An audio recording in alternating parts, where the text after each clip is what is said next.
अस्सलाम वालेकुम स्टूडेंट्स। आज हम लोग जो टॉपिक डिस्कस करने जा रहे हैं वो है जी fatty acids oxidation. Last time हम लोगों ने डिस्कस किया था कि फैटी एसिड्स की सिंथेसिस कैसे होती है।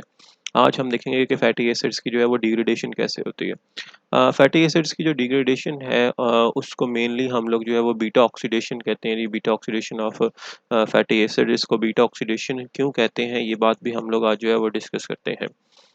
सो माइटोकॉन्ड्रियल पाथवे है। माइटोकॉन्ड्रिया के अंदर जो है वो इसकी मेन प्रोसीडिंग्स होंगी 9 किलो कैलोरी पर ग्राम।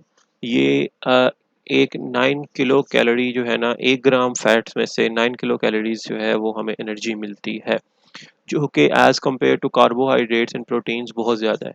कार्बोहाइड्रेट्स के 1 ग्राम में से जो है हमें सिर्फ और सिर्फ 4 किलो कैलोरी जो है वो मिलती है। तो आज हम देखेंगे कि उससे दुगनी से भी ज़्यादा जो है ना हमारे पास ये एनर्जी कैसे आ रही है और कैसे हमारा सेल जो है उसको हार्वेस्ट करता है।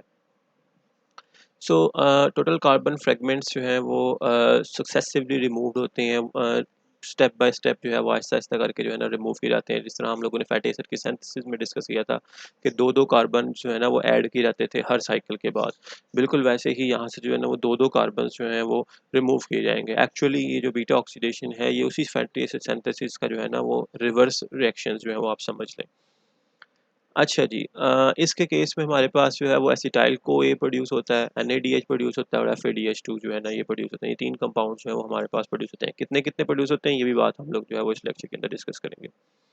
सो जो है ना वो स्टार्ट करते हैं। सबसे पहला स्टेप है हमारे पास के फैटी एसिड्स को, जो कि साइटोसोल के अंदर मौजूद है, सेल के साइटोप्लाज्म में मौजूद है, उसको माइटोकॉन्ड्रिया के अंदर जो है ना वो ट्रांसपोर्ट करना। अच्छा जी, सबसे पहला टास्क ये होगा, क्योंकि बाकी तो ऑक्सीडेशन या बाकी तो रिएक्शंस जो हैं वो इसके अंदर जाके जो है वो प्रोसीड करेंगे माइटोकॉन्ड्रिया के अंदर।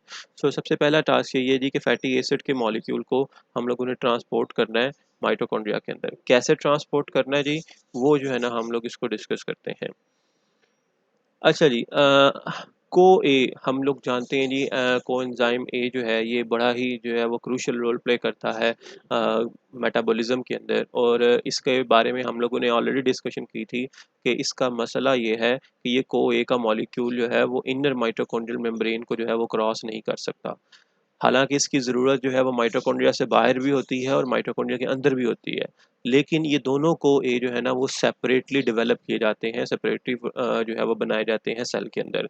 साइटोप्लाज्म के अंदर जो है ना वो को ए जो प्रोड्यूस होता है वो कभी भी ट्रांसपोर्ट नहीं हो सकता माइटोकॉन्ड्रिया के अंदर, और माइटोकॉन्ड्रिया वाला को ए जो है वो कभी भी बाहर नहीं आ सकता। लेकिन मेटाबॉलिज्म के लिए दोनों चाहिए। ठीक है, अब फैटी एसिड्स की मेटाबॉलिज्म चाहिए, तो फैटी एसिड्स के लिए हम क्या किया जाता है जी कि इस फैटी एसिड जो ही साइटोप्लाज्म के अंदर एंटर होते हैं तो उसको जो है ना वो को ए के साथ जो है वो जोड़ दिया जाता है, और उसको फिर हम लोग जो है वो फैटी एसाइल को ए का नाम देते हैं। अब ये फैटी एसाइल को ए जो है एक एंजाइम है हमारे पास, कार्निटीन पामीटाइल ट्रांसफरेज 1, CPT1, या जिसको हम लोग जो है ना वो CAT1 के नाम से भी, क्योंकि एसाइल ट्रांसफरेज है तो कार्निटीन एसाइल ट्रांसफरेज CAT1 के नाम से भी जो है ना इसको जाना जाता है। ये एंजाइम मौजूद होता है आउटर माइटोकॉन्ड्रियल मेम्ब्रेन के ऊपर। अब ये करता क्या है, कार्निटिन का मॉलिक्यूल, कार्निटिन जो है ना ये एक प्रोटीनेशियस कंपाउंड है, और इसका मॉलिक्यूल जो है वो अ, इस को ए को जो है ना वो रिप्लेस कर देता है।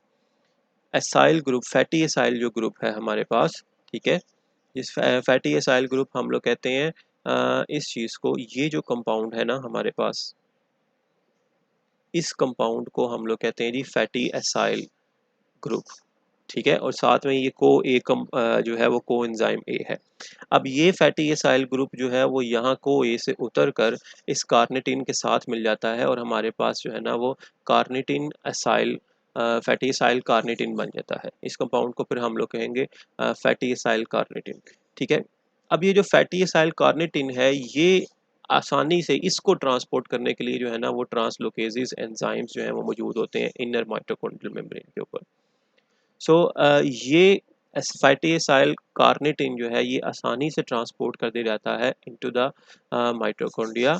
माइटोकॉन्ड्रिया के इनर मेम्ब्रेन में चूंकि इसके ट्रांसलोकेजेज एंजाइम, ASE एंजाइम्स हैं जो ट्रांसपोर्ट करते हैं इस फैटी एसाइल कार्निटिन को from intra mitochondrial membrane to the inner mitochondrial membrane. ठीक है, अब जब ये अंदर आ गया है फैटी एसाइल कार्निटिन, तो दोबारा से जो है ना वो इसकी रिप्लेसमेंट होगी CoA के साथ, ठीक है। फैटी एसाइल CoA दोबारा से रीजनरेट होना है, क्योंकि हम लोगों ने कहा था कि ये जो मॉलिक्यूल है फैटी एसाइल CoA, यही एक्चुअली यूज़ होता है मेटाबॉलिक रिएक्शन के अंदर। सो एक दूसरा एंजाइम हमारे पास मौजूद है, कार्निटिन पामिटाइल ट्रांसफरेज 2, CPT2, या जिसको हम लोग इसको भी अगेन जो है ना वो कैट 2 के नाम से भी जानते हैं।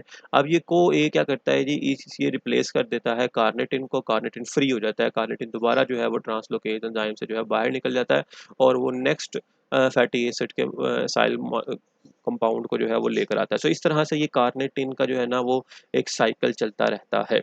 सो गर्ज़ ये कि कार्निटिन का जो मकसद है, कार्निटिन का मकसद है कि फैटी एसिड के मॉलिक्यूल्स को जो कि साइटोप्लाज्म में मौजूद है उसको लेकर आना इनटू द माइटोकॉन्ड्रिया। सो इस पूरे के पूरे जो है ना वो पाथवे को हम लोग जो है ना वो कार्निटिन शटल के नाम से जानते हैं।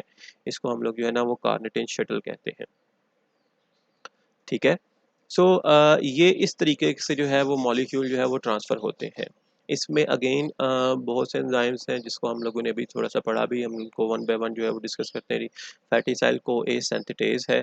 फैटी एसाइल CoA सिंथेटेज़ ने जो है वो एक्चुअली यहाँ साइटोप्लाज्म में फैटी एसिड से जो है ना वो फैटी एसाइल CoA बनना है। इस सिंथेटेज़ का एंजाइम एंजाइम के नाम से जो है ना वो हमें पता लग रहा है कि ये फैटी एसिड को CoA फैटी एसाइल CoA के अंदर कन्वर्ट करेगा। कार्निटिन शटल जो है वो हम लोगों ने पढ़ी कि वो ट्रांसपोर्ट करता है माइटोकॉन्ड्रिया के अंदर इसको। देन इसके बाद जो है वो कार्निटिन के बारे में हम लोगों ने कहा कि ये कैरियर प्रोटीन है जिसका काम है इसको जो है ना वो ट्रांसपोर्ट करना साइटोप्लाज्म से माइटोकॉन्ड्रियल मेम्ब्रेन के अंदर। कोए एंटर नहीं हो सकता। CPT1 then fatty acyl carnitine translocases CPT2, इन सब के बारे में जो है वो एंजाइम्स के बारे में हम लोगों ने पढ़ा। अच्छा जी, ये वही पाथवे जो हम लोगों ने अभी डिस्कस किया डिटेल में, उसी को वन बाय वन जो है वो डिस्कस किया जा रहा है स्टेप्स के अंदर आप लोगों के लिए। ये भी अगेन जो है वो उसी की डिटेल है। अच्छा जी, एक चीज़ जो इसमें आ रहा है बेटा, जब ये याद रखिएगा कि जब भी कोई भी मेटाबॉलिक रिएक्शन जो है ना वो प्रोसीड करता है, तो उस मेटाबॉलिक रिएक्शन की या पाथवे की इन्हिबिशन होना भी ज़रूरी है। क्योंकि हमारी पूरी बॉडी के अंदर जो है ना ये सारे मेटाबॉलिक रिएक्शन जो है ना वो बड़े ही रेगुलेटेड मैनर में चल रहे होते हैं। यानी कि किसी एक चीज़ की ज़्यादती हुई तो उसको उसी वक़्त जो है वो ब्लॉक कर दिया गया, उसको उसी वक़्त रोक दिया गया, और दूसरी किसी चीज़ की कमी हो रही है तो उसको जो है ना वो प्रोड्यूस करना शुरू कर दिया गया। सो यहाँ पर इस पाथवे को, ये जो ट्रांसपोर्टेशन का पाथवे है जो कि कार्निटिन शटल के थ्रू हो रहा है, इस पाथवे को इनहिबिट करता है मेलानाइल CoA। मेलानाइल CoA क्या करता है, इस CPT1 को जो है ना वो ब्लॉक कर देता है। जब CPT1 ब्लॉक हो जाएगा तो कार्निटिन जो है वो इस फैटी एसाइल के साथ बाइंड ही नहीं कर पाएगी। जब फैटी एसाइल कार्निटिन बनेगा ही नहीं तो वो फिर अंदर भी जो है ना फैटी एसिड को ट्रांसपोर्ट नहीं करेगा। और मेलानाइल CoA कब बनता है, जब सेल के अंदर को ए एसाइल को ए जो है ना वो बहुत ज़्यादा अमाउंट में मौजूद हों। और वो कब पर मौजूद होते हैं, जब क्रेब्स साइकिल जो है वो बड़ी स्पीड से प्रोसीड कर रहा हो, जब ग्लाइकोलिसिस जो है, सॉरी, ग्लाइकोलिसिस जो है वो बड़ी जो है ना स्पीड से प्रोड्यूस कर रहा हो। ग्लाइकोलिसिस आपको पता है कहाँ पे होता है, माइटोकॉन्ड्रिया के अंदर, ओ सॉरी, साइटोप्लाज्म के अंदर ग्लाइकोलिसिस प्रोड्यूस होता है। जब साइटोप्लाज्म में ग्लाइकोलिसिस बहुत ज़्यादा प्रोड्यूस हो रहा है तो हम लोगों ने पढ़ा है कि पायरुवेट को ए जो है ना वो प्रोड्यूस होना शुरू हो जाएगा, और देन पायरुवेट को ए जो है वो मेलानाइल को ए के अंदर कन्वर्ट होगा, और अल्टीमेटली जो है वो इसको ब्लॉक कर देगा CPT1 को। और CPT1 जब ब्लॉक हो जाएगी तो मज़ीद जो है ना वो फैटी एसिड जो है वो उनकी ब्रेकडाउन नहीं होगी। सो ये पाथवे, ये जो एंजाइम है, ये जो सॉरी कंपाउंड है, ये क्या कर रहा होता है, इस एंजाइम को ब्लॉक करके जो है ना एक मेटाबॉलिक शिफ्ट लेकर आ रहा है हमारे सेल के अंदर। कि जब सेल के अंदर ग्लूकोज बहुत ज़्यादा क्वांटिटी में मौजूद है तो फैटी एसिड को ब्रेक डाउन ना करो, फैटी एसिड्स को ब्लॉक कर दो। कैसे ब्लॉक कर दो जी, कि फैटी एसिड को जो है ना वो माइटोकॉन्ड्रिया के अंदर एंटर ही ना होने दो। फैटी एसिड माइटोकॉन्ड्रिया के अंदर एंटर ही नहीं होगा तो फैटी एसिड्स की मेटाबॉलिज्म ही नहीं होगी। और हम फिर एनर्जी कहाँ से लेंगे जी, क्योंकि हम लोगों ने पढ़ा अभी कि ग्लाइकोलिसिस जो है वो स्पीड से प्रोसीड हो रहा है, तो ग्लूकोज की ब्रेकडाउन जो है वो होती रहेगी। हाँ, जब ग्लूकोज की प्रोडक्शन कम होगी, आपने काफ़ी लंबे अरसे से फास्टिंग कंडीशन में है, ग्लूकोज नहीं है आपकी बॉडी के अंदर, तो आपकी बॉडी के अंदर मेलानाइल को ए जो है वो भी प्रोड्यूस होना कम हो जाएगा। जब ये कम हो जाएगा तो ऑटोमेटिकली CPT1 जो है वो फ्री होगा, और वो CPT1 फिर फ्री फैटी एसिड्स को जो है वो अंदर एंटर करवाना शुरू कर देगा। इस तरीके से जो है ना, ये एक रेगुलेटेड पाथवे जो है वो चलता है सेल के अंदर, और मेटाबॉलिक शिफ्ट्स जो है वो होते रहते हैं। कार्निटिन एक बहुत इंपॉर्टेंट कंपाउंड है जो कि हमें प्राइमरीली जो है ना वो मीट में मिलता है। ये मसल्स के अंदर जो है ना वो प्रोड्यूस होता है, मसल्स की डिग्रेडेशन के थ्रू जो है वो क्रेटिनिन कंपाउंड जो है वो प्रोड्यूस होता है। Creatinine can also be synthesized from the amino acid lysine and methionine by the enzymatic pathway found in the liver and kidney. So it is not a very essential protein which we have to take from the in our diet. This can be produced from the metabolic pathways of the amino acids. Carnitine deficiency leads to the impairment of fatty acid oxidation. Carnitine की अगर deficiency हो जाए, body के अंदर ठीक तरीके से produce नहीं हो रहा, तो फैटी एसिड ठीक तरीके से जो है वो ब्रेक डाउन नहीं होंगी। और क्यों क्यों नहीं होंगे, ये बात हम लोगों ने पढ़ ली कि फैटी एसिड जो है वो माइटोकॉन्ड्रिया के अंदर एंटर ही नहीं हो पाएंगे, तो गर्ड्स उनकी ब्रेक डाउन ही नहीं हो पाएगी। फैटी एसिड्स की जो है ना वो कार्निटिन के ऊपर डिपेंडेंसी होती है। नेक्स्ट आ रहा है जी बीटा ऑक्सीडेशन। अच्छा जी, बीटा ऑक्सीडेशन के अंदर जो है ना वो हम देखते हैं। अच्छा बेटा, सबसे पहले यहाँ पर ना 2-3 पॉइंट्स हैं जो कि हम लोग यहाँ पर डिस्कस करना चाहेंगे।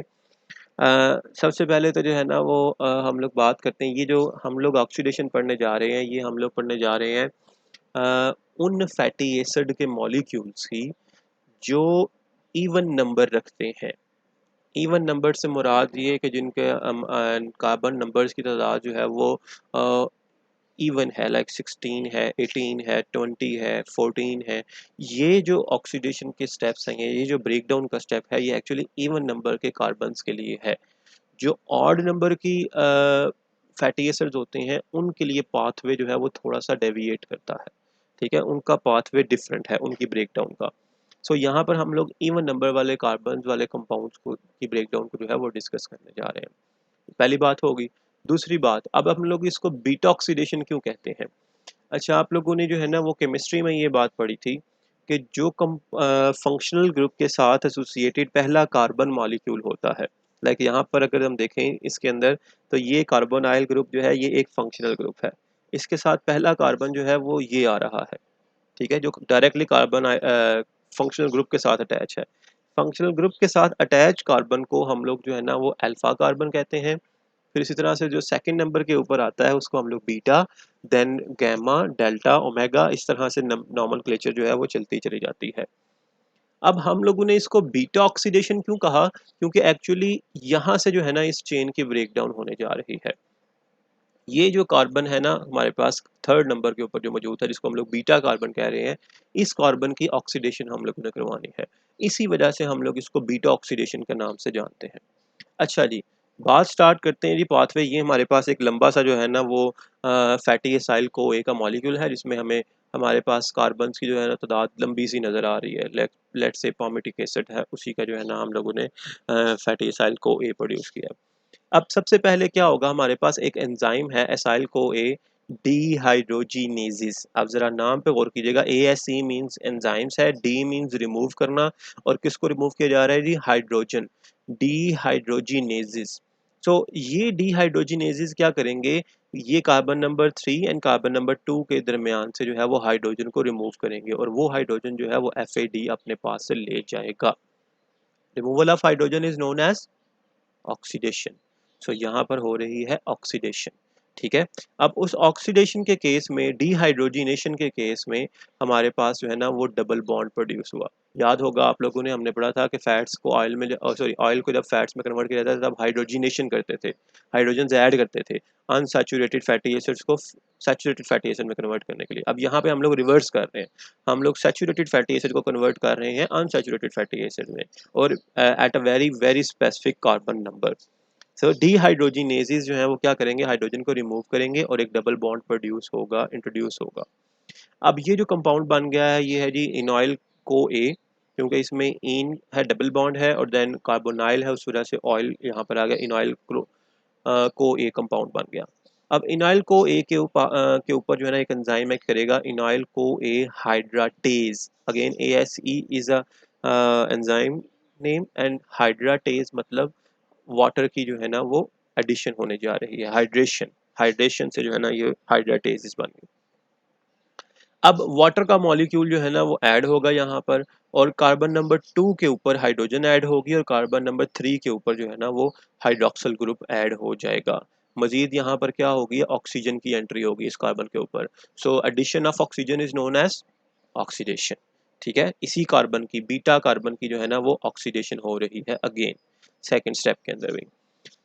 देन हमारे पास जो है ना वो ये कंपाउंड बन गया है हाइड्रोक्सी एसाइल को ए, हाइड्रोक्सी एसाइल को ए डी हाइड्रोजिनेज। अगेन क्या आया है, डी हाइड्रोजिनेज मतलब हाइड्रोजन को रिमूव करेगा। अब यहाँ पर जो है ना हमें एक स्ट्रॉन्ग जो है वो ऑक्सीडाइजिंग एजेंट चाहिए। सो NaDH यहाँ पर आता है, जो कि एक्चुअली FAD से जो FAD प्लस से जो है वो ज़्यादा स्ट्रॉन्ग ऑक्सीडाइजिंग एजेंट है।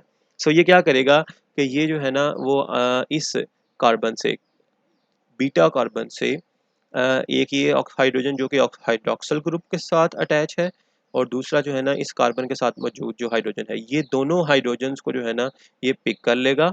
ठीक है, और पिक करके जो है ना वो अपने साथ ले जाएगा NAD प्लस, और NADH की फॉर्म में आ जाएगा, और देन यहाँ पर जो है ना वो कार्बोनाइल ग्रुप जो है वो इंट्रोड्यूस हो जाएगा। अब यहाँ पर कार्बोनाइल ग्रुप जो है ना वो इंट्रोड्यूस हो गया है, ये बन गया है कीटो एसाइल को ए। ठीक है, अब याद हो अगर आप लोगों को फैटी एसिड की सिंथेसिस, तो वहाँ पे भी जब मेलानाइल को ये जो है वो एंटर होता था तो कार्बोनाइल ग्रुप होता था, फिर हम लोग उसको स्टेप बाय स्टेप जो है वो रिमूव करते थे बाय रिड्यूसिंग देम। सो हम लोगों ने यहाँ पर जो है वो ऑक्सीडाइजिंग स्टेप्स के थ्रू यहाँ पर कार्बोनाइल ग्रुप ऐड करवाया। सो कार्बोनाइल ग्रुप जब ऐड हो गया है तो अब नेक्स्ट स्टेप ये है कि हम लोग को ए को जो है ना वो इस पॉइंट के ऊपर ऐड करें। जब हम वो को ए इस पॉइंट के ऊपर आएगा तो वो इन दोनों कार्बन के दरमियान से जो है ना ये बॉन्ड को तोड़ देगा।